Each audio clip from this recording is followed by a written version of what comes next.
The last element that we haven't talked about yet is GPA and grades and transcripts and to what extent that's important.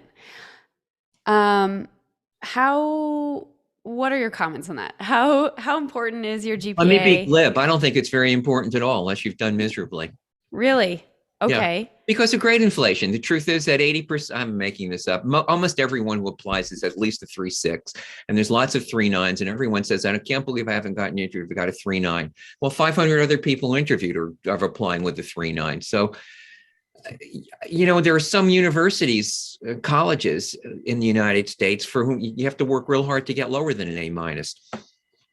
What if your grades are bad, or what if you didn't do as well, let's say freshman, sophomore year, or even junior year, and that really brought down your GPA? What if your GPA is like a 3.3 or a 3.0 or yeah. What then? Well, the truth is you're going to be a far less competitive applicant. I think it only makes a difference on the low end. I think anything over, and again, almost everyone is applying with a 3.6 or over. If you're applying, with a 3.3, you have less of a chance of getting in unless you can really explain this. This is this is hard to hear, I think, for some people Yeah. because GPAs are things that, especially in undergrad more than graduate school, people work really hard to to get a high GPA. But the thing is, like Dr. Farber saying, a low one could weed you out. A high one will put you in a pool of many, many other applicants.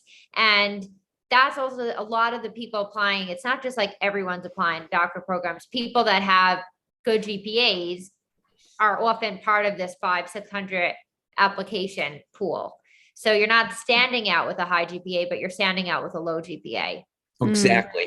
Perfectly said. So, and I think this goes back to reasons to maybe get a master's, right? Like if you don't do well in undergrad and you really want to do this and you've become more serious about school, maybe that's an opportunity for you to get a master's and show that you are able to score highly if you put your mind to it. Yeah. That's great the advice. sorry. And that's the answer to this question in every way. If you look at all those buckets I talked about before, GRE, GPA, and GRE is the only thing a master's won't help with, but any of the things that clinical experience, research experience, letters of recommendation, et cetera, if you're lacking sorely in any of those areas, a master's could likely help. Okay. GRE. No, this is actually so helpful. Especially, yeah, that master's discussion. I've never been able to give students answers around that, but I feel like you really laid it out in a way that is very helpful, with sort of reflection prompts that people can really think about.